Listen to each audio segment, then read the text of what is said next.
Audition career academy online कोर्समध्ये सर्व विद्यार्थ्यांचं प्रथमतः सहर्ष स्वागत। मी प्राध्यापक विठ्ठल कांगणे। परीक्षेमध्ये महत्त्वाचा विषय विद्यार्थी मित्रांनो महाराष्ट्र भूगोल। अलीकडे येणारी कंबाईन एक्झाम असेल आणि सरळ सेवा असेल तर या सरळ सेवेमध्ये 10 ते 20 मार्क महाराष्ट्र भूगोल विषयासाठी असतात। तर आपण जास्त वेळ न घेता महाराष्ट्र भूगोल या विषयाची बेसिकपासून तयारी कशी करतात हे ऑनलाईन कोर्समध्ये आज शिकणार आहोत। तर महाराष्ट्र भूगोल पाहत असताना प्रथमतः आपल्याला आपल्या राज्याची निर्मिती कशी झाली हा मुद्दा या ठिकाणी विश्लेषित स्वरूपात पाहायचा आहे।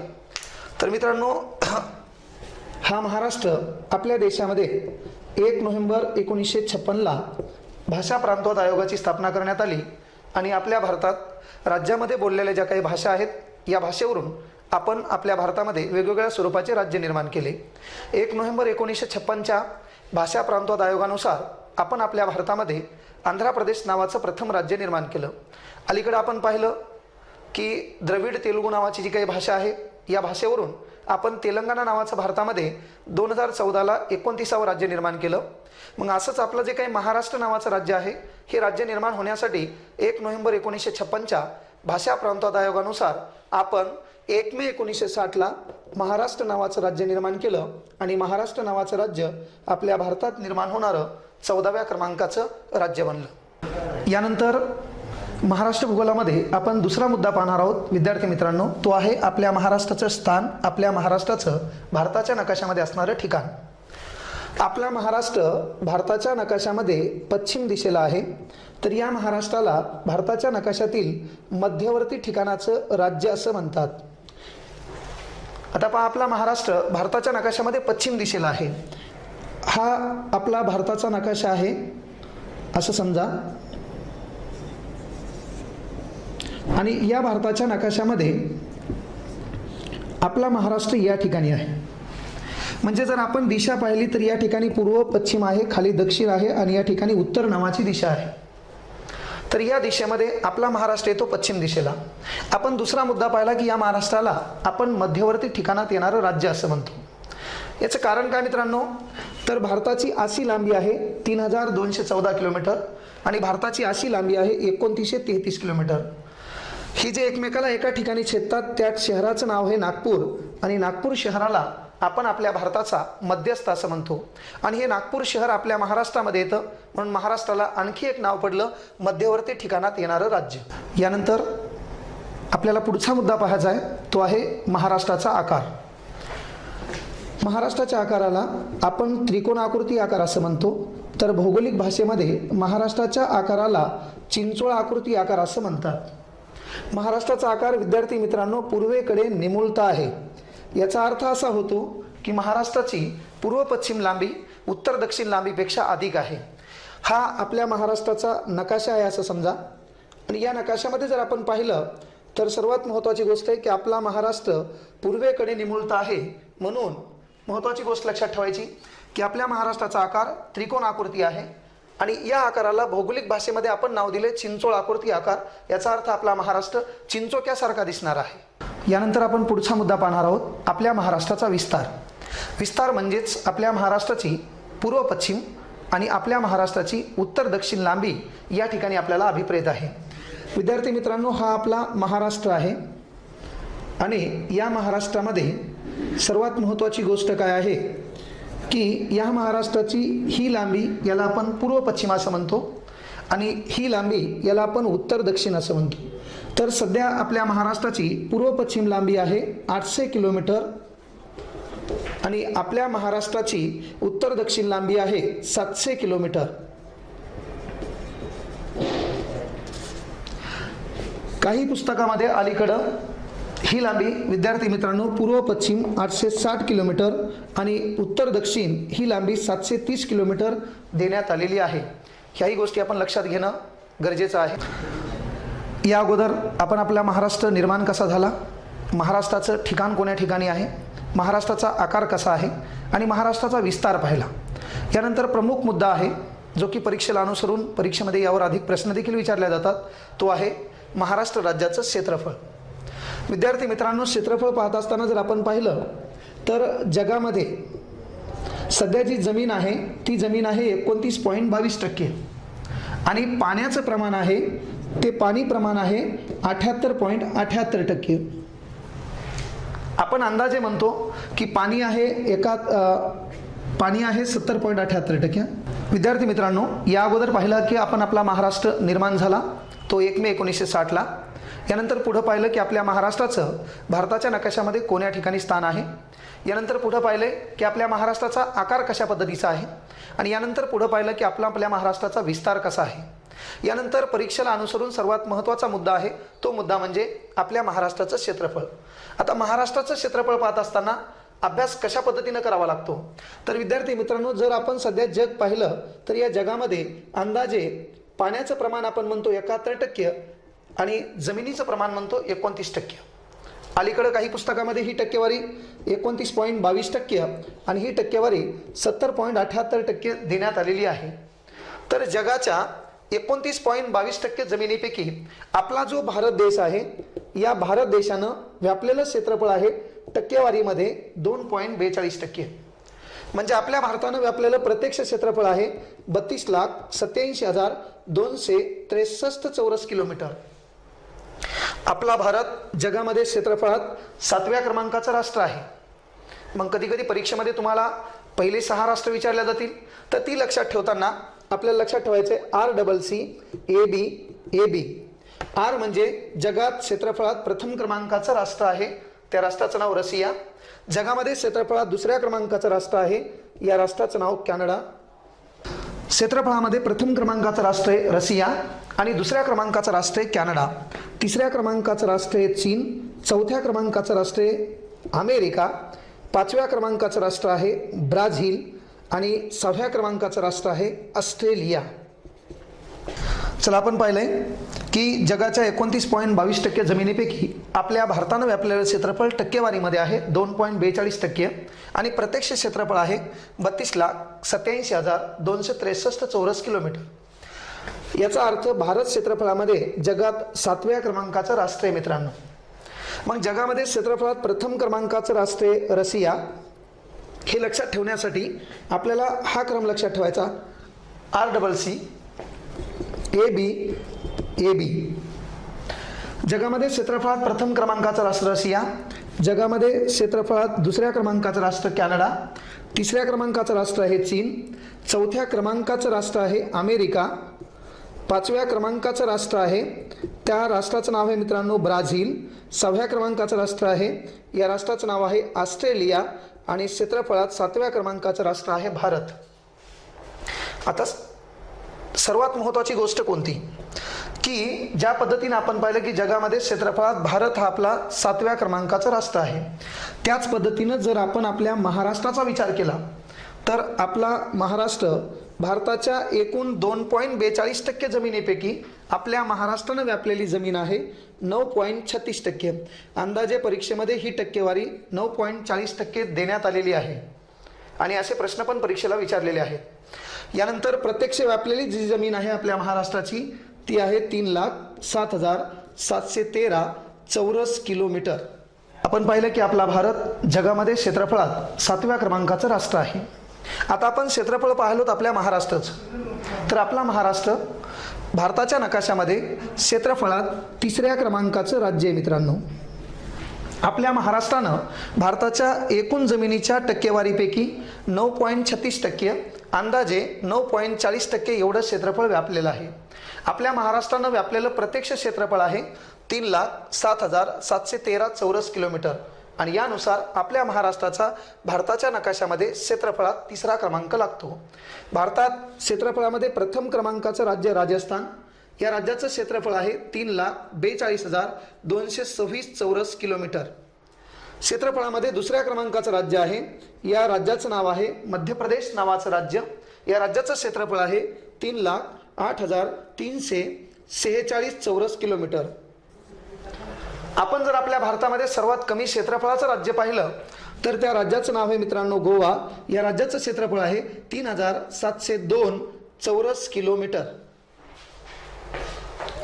हे सांगण्याचं तात्पर्य काय की आपला महाराष्ट्र भारताच्या नकाशामध्ये क्षेत्रफळात 3ऱ्या क्रमांकाचं राज्य असून आपल्या महाराष्ट्राचं क्षेत्रफळ जगातल्या इटाली या राष्ट्रा एवढं आहे. आपल्या महाराष्ट्राचं क्षेत्रफळ जगातल्या इटाली या राष्ट्रा एवढं आहे. याचा अर्थ आपल्या भारताच्या नकाशाला आपण भारतीय उपखंड का म्हणतो, तर याचं कारण आपल्या भारतामध्ये 7 राज्य असे आहेत की ज्यांचं क्षेत्रफळ जगातल्या 7 राष्ट्रांनी एवढं आहे. त्याबद्दलही आपण माहिती पाहूया. आपण भारताला उपखंड का म्हणतो, तर याचं कारण पहिलं आपण मुद्दा पाहिलो मित्रांनो, क्षेत्रफळ. यामध्ये पाहिलं की आपला महाराष्ट्र क्षेत्रफळामध्ये भारतात 3ऱ्या क्रमांकाचं राज्य आहे आणि आपल्या महाराष्ट्राचं क्षेत्रफळ जगातल्या इटाली राष्ट्रा एवढं आहे. आपल्या भारतामध्ये 7 राज्य असे आहेत की ज्यांचं क्षेत्रफळ जगातल्या 7 राष्ट्रांनी एवढं आहे. भारतामध्ये क्षेत्रफळात प्रथम क्रमांकाचं राज्य आहे. या राज्याचं नाव आहे राजस्थान. याचं क्षेत्रफळ जगातल्या रिपब्लिकन ऑफ कॅगो नावाच्या राष्ट्रा एवढं आहे. यानंतर क्षेत्रफळामध्ये भारतात 2ऱ्या क्रमांकाचं राज्य, या राज्याचं नाव आहे मध्य प्रदेश नावाचं राज्य. या राज्याचं क्षेत्रफळ जगातल्या ओमान नावाच्या राष्ट्रा एवढं आहे.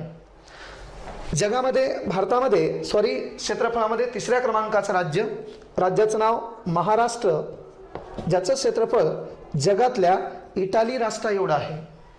भारतामध्ये क्षेत्रफळात 4थ्या क्रमांकाचं राज्य, या राज्याचं नाव आहे उत्तर प्रदेश नावाचं राज्य. या राज्याचं क्षेत्रफळ, यानंतर भारतामध्ये क्षेत्रफळात 4थ्या क्रमांकाचं राज्य आहे उत्तर प्रदेश. याचं क्षेत्रफळ जगातल्या युनायटेड किंगडम नावाच्या राष्ट्रा एवढं आहे. भारतात क्षेत्रफळात 5व्या क्रमांकाचं राज्य, राज्याचं नाव आहे जम्मू काश्मीर नावाचं राज्य. याचं क्षेत्रफळ जगातल्या रोमानिया नावाच्या राष्ट्रा एवढं आहे. यानंतर क्षेत्रफळामध्ये 6व्या क्रमांकाचं राज्य, या राज्याचं नाव आहे गुजरात नावाचं राज्य. याचं क्षेत्रफळ जगातल्या सेनेगल नावाच्या राष्ट्रा एवढं आहे. आणि भारतात क्षेत्रफळामध्ये 7व्या क्रमांकाचं राज्य, या राज्याचं नाव आहे कर्नाटक. या राज्याचं क्षेत्रफळ जगातल्या किर्गिस्तान नावाच्या राष्ट्रा एवढं आहे. या कारणास्तव आपण आपल्या भारताला भारतीय उपखंड या नावाने ओळखतो. तर यानंतर म्हणजे आपण मुद्दा पाहिला होता क्षेत्रफळ. यामध्ये माहिती पाहिली आपण की आपला महाराष्ट्र भारताच्या नकाशामध्ये एकूण व्यापलेली टक्केवारी आहे 9.36%. आपल्या महाराष्ट्रानं व्यापलेलं क्षेत्रफळ आहे 3,07,713 चौरस किलोमीटर. आणि आपला महाराष्ट्र क्षेत्रफळामध्ये भारतात 3ऱ्या क्रमांकाचं राज्य असून या राज्याचं क्षेत्रफळ जगातल्या इटाली या राष्ट्रा एवढं आहे. तर आपण महाराष्ट्र भूगोलामध्ये पुढचा मुद्दा पाहत आहोत, लोकसंख्या. याबद्दल विस्तृत विचार आणि सविस्तर माहिती आपण स्पेशल लोकसंख्या नावाच्या टॉपिकमध्ये पाहणार आहोत. तत्पूर्वी सांगायचं तात्पर्य म्हणजे आपल्या महाराष्ट्राची जी अलीकडे जनगणना झाली ती परिपूर्ण भारताची 15वी जनगणना होती. जगामध्ये 11 जुलै हा दिवस आपण जागतिक लोकसंख्या दिन म्हणून साजरा करतो. तर या तारखेला अंदाजे आपण आपल्या महाराष्ट्राची जी लोकसंख्या परिपूर्ण डिक्लेअर केली ती आहे मित्रांनो 11,23,74,333. याचा अर्थ आपल्या महाराष्ट्राची लोकसंख्या जगातील जपान नावाच्या राष्ट्रा एवढी आहे. महाराष्ट्राची ही जी जनगणना होती ती 15व्या क्रमांकाची जनगणना असून या जनगणनेचे आयुक्त होते मित्रांनो रणजित सिंह देवल. जनगणना नावाचा स्पेशल टॉपिक आपण सविस्तर माहिती याबद्दल पुढच्या टॉपिकमध्ये पाहणार आहोत. यानंतर आपला पुढचा मुद्दा आहे महाराष्ट्रातील जिल्हे. विद्यार्थी मित्रांनो 1980ला आपल्या महाराष्ट्रामध्ये 4 प्रशासकीय विभाग आणि 26 जिल्हे होते. अलीकडे आपण आस्थागत म्हणजे 2014च्या नंतर जर पाहिलं आणि आज आपण 2019 वर्ष पाहिलं तर आपल्या महाराष्ट्रामध्ये 6 प्रशासकीय विभाग आहेत आणि आपल्या महाराष्ट्रामध्ये 36 जिल्हे आहेत. मग स्पर्धा परीक्षा देत असताना आपल्याला सरळ सेवेमध्ये कोणता जिल्हा कोणत्या जिल्ह्यामधून निर्माण झाला आणि तो कोणत्या तारखेला निर्माण झाला हाही प्रश्न आपल्याला परीक्षेत विचारला जातो. तर तो कशा पद्धतीने लक्षात ठेवावा लागेल. तर आपल्या महाराष्ट्रामध्ये कशा पद्धतीने जिल्हे निर्माण झाले हे आहेत वर्ष, हा आहे जुना जिल्हा आणि यामधून नव्यानं निर्माण झालेला नवीन जिल्हा. आपल्या महाराष्ट्रामध्ये प्रथमतः 1 मे 1981ला दक्षिणेकडील एक जिल्हा होता. या जिल्ह्याचं नाव होतं रत्नागिरी आणि या रत्नागिरीमधून जो जिल्हा निर्माण झाला या जिल्ह्याचं नाव आहे सिंधुदुर्ग नावाचा जिल्हा. याच तारखेला आपल्या महाराष्ट्रात 1 मे 1981ला मराठवाड्यामध्ये औरंगाबाद नावाचा एक जिल्हा आहे. या औरंगाबाद जिल्ह्यामधून जो जिल्हा निर्माण झाला त्या जिल्ह्याचं नाव आहे जालना. आपण सांगताना सांगितलं की 1980ला आपल्या महाराष्ट्रामध्ये 26 जिल्हे होते. म्हणजे याचा अर्थ सिंधुदुर्ग आपल्या महाराष्ट्रामध्ये निर्माण होणारा 27व्या क्रमांकाचा जिल्हा आहे. तर जालना हा आपल्या महाराष्ट्रामध्ये निर्माण होणारा 28व्या क्रमांकाचा जिल्हा आहे. यानंतर आपल्या महाराष्ट्रामध्ये 16 ऑगस्ट 1982ला उस्मानाबाद नावाचा एक जिल्हा आहे. या उस्मानाबाद नावाच्या जिल्ह्यामधून लातूर नावाचा जिल्हा निर्माण झाला. हा निर्माण होणारा आपल्या महाराष्ट्रातील 29व्या क्रमांकाचा जिल्हा आहे. याच वर्षामध्ये 26 ऑगस्ट 1982 या तारखेला गडचिरोली नावाचा चंद्रपूर नावाचा एक जिल्हा आहे. या जिल्ह्यामधून गडचिरोली नावाचा जिल्हा निर्माण झाला. हा निर्माण होणारा महाराष्ट्रातील 30व्या क्रमांकाचा जिल्हा आहे. यानंतर महाराष्ट्रामध्ये 4 जुलै 1990ला बृहमुंबई नावाचा जो काही शहर आहे, या शहरामधून मुंबई उपनगर आणि मुंबई शहर या जिल्ह्यांची निर्मिती झाली. म्हणजे खऱ्या अर्थानं एकच जिल्हा निर्माण झाला, तो म्हणजे मुंबई शहर, आणि हा आपल्या महाराष्ट्रातला 31व्या क्रमांकाचा जिल्हा ठरला. यानंतर आपल्या महाराष्ट्रामध्ये 1 जुलै 1998ला धुळे नावाच्या जिल्ह्यामधून नंदुरबार नावाचा जिल्हा निर्माण झाला. आणि 1 जुलै 1998ला आपल्या महाराष्ट्रामध्ये अकोला नावाच्या जिल्ह्यामधून वाशिम नावाचा जिल्हा निर्माण करण्यात आला. यानंतर 1 मे 1999ला भंडारा नावाच्या जिल्ह्यामधून आपल्या महाराष्ट्रात गोंदिया नावाचा जिल्हा निर्माण करण्यात आला. तर 1 मे 1999ला आपल्या महाराष्ट्रात परभणी जिल्ह्यामधून हिंगोली नावाचा जिल्हा या ठिकाणी निर्माण करण्यात आला. आणि अलीकडं आपल्या महाराष्ट्रामध्ये महत्त्वपूर्ण जिल्हा निर्माण झाला. त्या जिल्ह्याचं नाव आहे पालघर नावाचा जिल्हा. तो जिल्हा निर्माण झाला 1 ऑगस्ट 2014 मध्ये. ठाणे नावाच्या जिल्ह्याचं विभाजन करण्यात आलं आणि महाराष्ट्रामध्ये पालघर नावाचा 36व्या क्रमांकाचा जिल्हा निर्माण झाला. सांगायचं तात्पर्य, पालघर जिल्हा निर्माण करण्यासाठी आपण जी समिती तयार केली, त्या समितीचं नाव होतं विद्यार्थी मित्रांनो विजय नायटा नावाची समिती. या पालघर जिल्ह्याचे प्रथम जिल्हाधिकारी म्हणून अभिजित बांगर यांनी पदभार स्वीकारला होता. आणि पालघर हा आपल्या महाराष्ट्रातील अशा पद्धतीनं 36व्या क्रमांकाचा जिल्हा निर्माण झालेला आहे. यापूर्वी आपण पाहिले की आपल्या महाराष्ट्रामध्ये कशा पद्धतीनं कोणत्या जिल्ह्यामधून कोणता जिल्हा निर्माण झाला. आत्ता आस्थागत आपल्या महाराष्ट्रामध्ये जिल्ह्यांची संख्या 36 आहे. आणि यानंतरचा आपण मुद्दा पाहत आहोत, तो मुद्दा आहे प्रशासकीय विभाग. 5 जानेवारी 2009ला पाटणकर समितीच्या शिफारशीनुसार आपल्या सर्वात मोठा प्रशासकीय विभाग औरंगाबाद याचं विभाजन होऊन नांदेड हा नवीन प्रशासकीय विभाग निर्माण व्हावा असं पाटणकर समितीने अहवाल पाठवला. नांदेड हा प्रशासकीय विभाग निर्माणही झाला, मात्र त्याची अंमलबजावणी नसल्यामुळे तुम्हाला सध्या परीक्षेमध्ये आलेल्या प्रश्नाचं उत्तर प्रशासकीय विभाग किती, तर तेव्हा आपल्याला उत्तर द्यायचे मित्रांनो 6. आता या 6 प्रशासकीय विभागाबद्दल आपण माहिती पाहणार आहोत. त्यामध्ये प्रशासकीय विभाग क्रमांक 1 आहे. या प्रशासकीय विभागाचं नाव आहे कोकण. कोकण हा प्रशासकीय विभाग क्षेत्रफळाने सर्वात लहान असून याचं वैशिष्ट्य, या कोकण प्रशासकीय विभागामध्ये येणाऱ्या जिल्ह्यांची संख्या आहे 7. या कोकण प्रशासकीय विभागामध्ये येणाऱ्या तालुक्यांची संख्या आहे 50. आता या कोकण प्रशासकीय विभागामध्ये येणारे 7 जिल्हे कोणकोणते? कोकण प्रशासकीय विभागामध्ये प्रथमता जिल्हा येतो.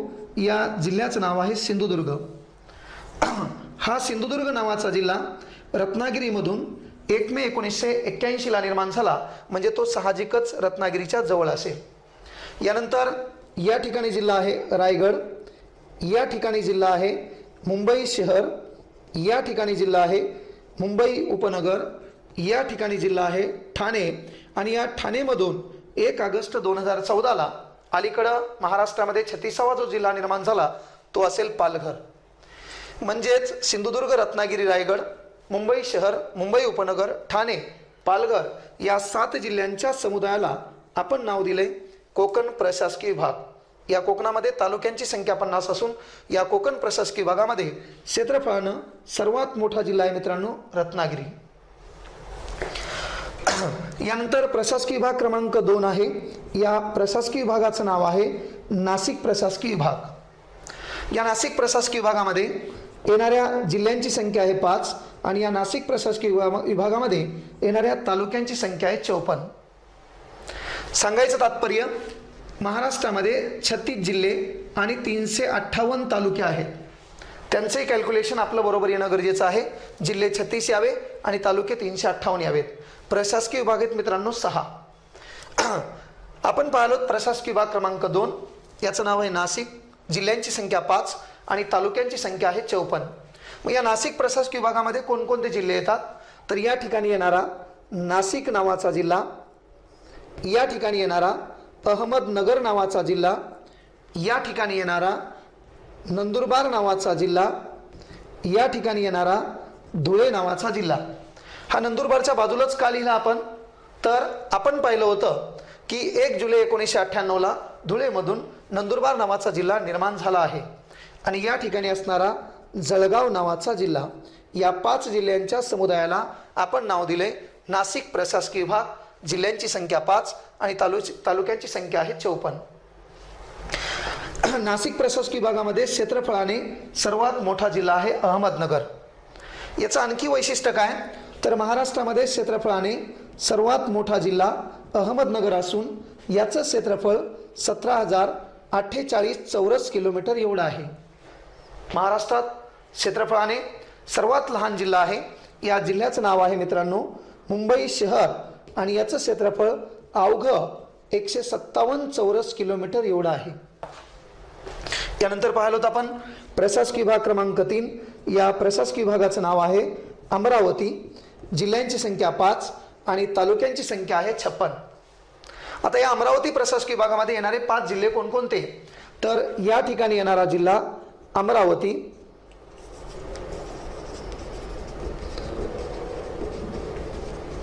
त्यानंतर बुलढाणा, त्यानंतर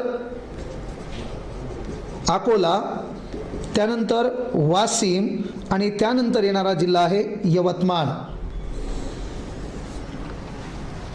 या 5 जिल्ह्यांच्या समुदायाला आपण नाव दिलं अमरावती प्रशासकीय विभाग. जिल्ह्यांची संख्या 5 आणि तालुक्यांची संख्या आहे 56. या अमरावती प्रशासकीय विभागामध्ये क्षेत्रफळाने सर्वात मोठा जिल्हा आहे यवतमाळ. यानंतर प्रशासकीय विभाग क्रमांक 4 आपण पाहत आहोत. या प्रशासकीय विभागाचं नाव आहे नागपूर प्रशासकीय विभाग. यामध्ये जिल्ह्यांची संख्या आहे 6 आणि तालुक्यांची संख्या आहे 64. नागपूर प्रशासकीय विभागामध्ये 6 जिल्हे येतात. तर ही 6 जिल्हे कोणकोणती? तर या ठिकाणी मित्रांनो जिल्हा आहे नागपूर, या ठिकाणी जिल्हा आहे गोंदिया. आता या ठिकाणी आपल्याला ही गोष्ट लक्षात ठेवणं गरजेचं आहे, कारण हा गोंदिया निर्माण झाला 1 मे 1999ला भंडारा नावाच्या जिल्ह्यामधून, म्हणून तो आपण त्या ठिकाणी याच्या बाजूला लिहिला. तसं या ठिकाणी पण लक्षात ठेवायचं आहे अकोल्यामधून निर्माण झालेला वाशिम नावाचा जिल्हा 1 जुलै 1998. चला आपण पाहिलो प्रशासकीय विभाग नागपूर. जिल्ह्यांची संख्या 6, तालुक्यांची संख्या 64. यामध्ये प्रथम जिल्हा पाहिला आपण नागपूर, जिल्हा पहिला गोंदिया जो निर्माण झाला भंडारा नावाच्या जिल्ह्यामधून.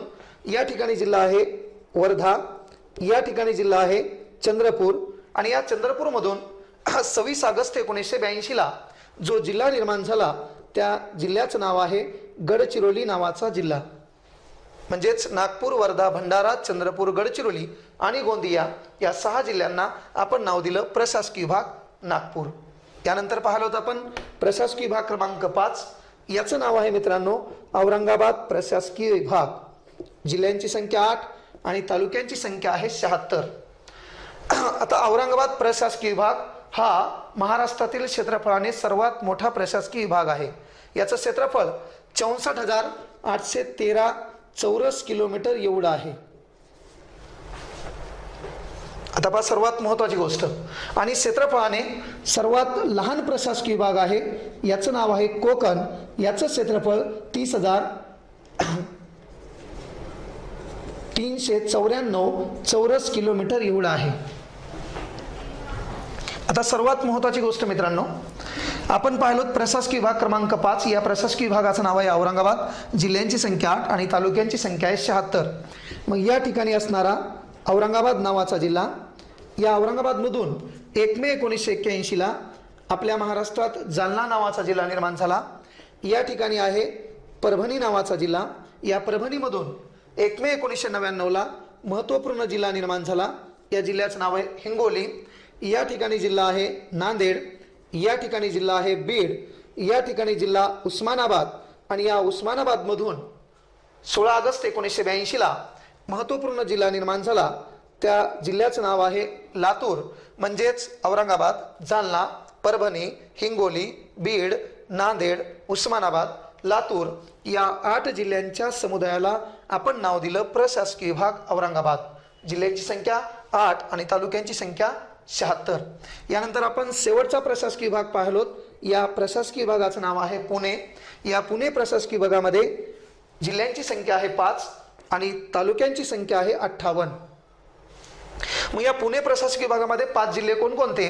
तर प्रथम क्रमांकाचा जिल्हा पुणे, पुणे नंतर येणारा जिल्हा सातारा, सातारा नंतर येणारा जिल्हा सांगली, सांगली नंतर येणारा जिल्हा सोलापूर आणि सोलापूर नंतर येणारा जिल्हा आहे कोल्हापूर. म्हणजे पुणे, सातारा, सांगली, सोलापूर, कोल्हापूर या 5 जिल्ह्यांच्या समुदायाला आपण नाव दिलं पुणे प्रशासकीय विभाग. जिल्ह्यांची संख्या 5 आणि तालुक्यांची संख्या 58. जर आपण याचं टोटल केलं तर तालुके येतील 358 आणि जर आपण जिल्हे केले तर यांचं टोटल येईल